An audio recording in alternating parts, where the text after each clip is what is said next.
প্রিয় দর্শক, আসসালামু আলাইকুম। আজকে আপনাদেরকে একদম সিম্পল ভাবে আলু দিয়ে গরুর মাংস রান্না করে দেখাবো।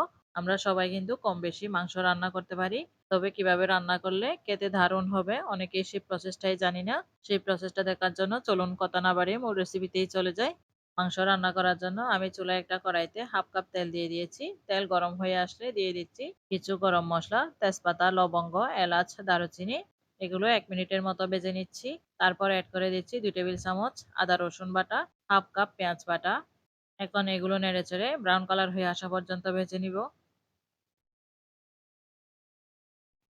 যখন এরকম একটা কালার চলে আসবে সেই পর্যায়ে এড করে দিচ্ছি একটা বড় সাইজের টমেটো কুচি, ভর্তি করে ১.৫ চা চামচ হলুদ গুঁড়া, ২ চা চামচ ধনিয়া এবং জিরা গুঁড়া, ৩ চা চামচ মরিচের গুঁড়া,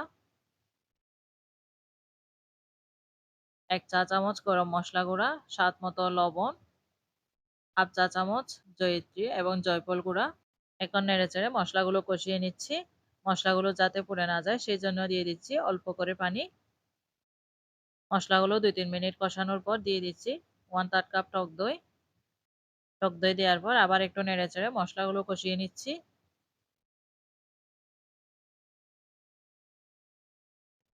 এই যে দেখতে পাচ্ছেন মশলার উপর তেল বেশি উঠেছে, তার মানে মশলা কষানো হয়ে গেছে। এখন এই পর্যায়ে অ্যাড করে দেব গরুর মাংস। আমি মাংসগুলোকে দেখেন রেগুলার সাইজ করে কেটে নিয়েছি। যখন এরকম একটু পাতলা করে কেটে নেবেন তখন দেখবেন মাংসগুলো খুব তাড়াতাড়ি সিদ্ধ হয়ে যাবে। আর একটু করে লেবুর রস, পেঁয়াজ, মরিচ, হলুদ দিয়ে আমি মাংসগুলো রান্না করার আগে মেরিনেট করে রেখেছিলাম। এভাবে মেরিনেট করে রাখলে মাংসগুলো খুব তাড়াতাড়ি সিদ্ধ হয়ে যাবে আর খেতেও দারুণ হবে। এখানে ১.৫ কেজি পরিমাণের মাংস আছে। উল্টে পাল্টে মশলার সাথে মাংসগুলো মিক্স করে দিচ্ছি। মিক্স করা হয়ে গেছে। এখন ঢেকে দিয়ে মিডিয়াম আঁচে মাংসগুলো কষিয়ে নিচ্ছি। আমি কিন্তু মাংসে কোনো ধরনের পানি এড করিনি। দেখেন আস্তে আস্তে মাংস থেকে পানি ছেড়ে দিচ্ছে।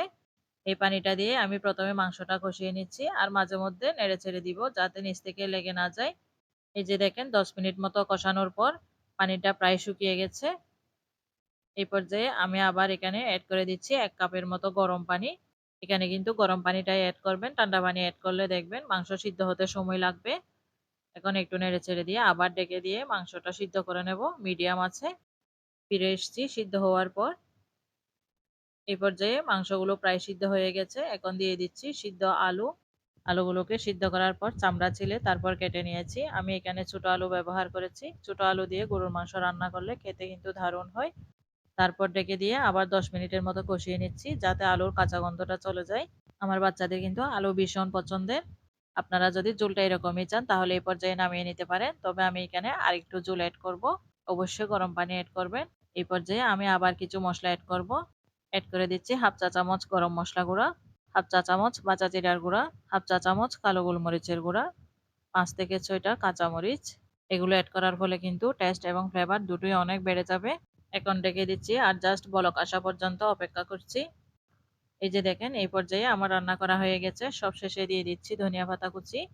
ধনিয়া পাতা দেওয়ার পর আবার একটু নেড়েচেড়ে দিচ্ছি।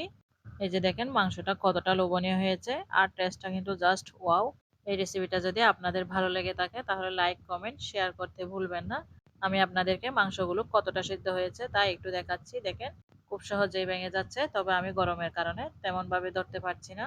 এরকম প্রতিটা স্টেপ ফলো করে যদি রান্নাটা করেন তাহলে খেতে কিন্তু দারুণ হবে। এরকম নিত্য নতুন সহজ রেসিপি পাওয়ার জন্য আমার চ্যানেলটি সাবস্ক্রাইব করে রাখবেন। এতক্ষণ সাথে থাকার জন্য সবাইকে ধন্যবাদ জানিয়ে আজকের মতো এখানে বিদায় নিচ্ছি। আল্লাহ হাফেজ।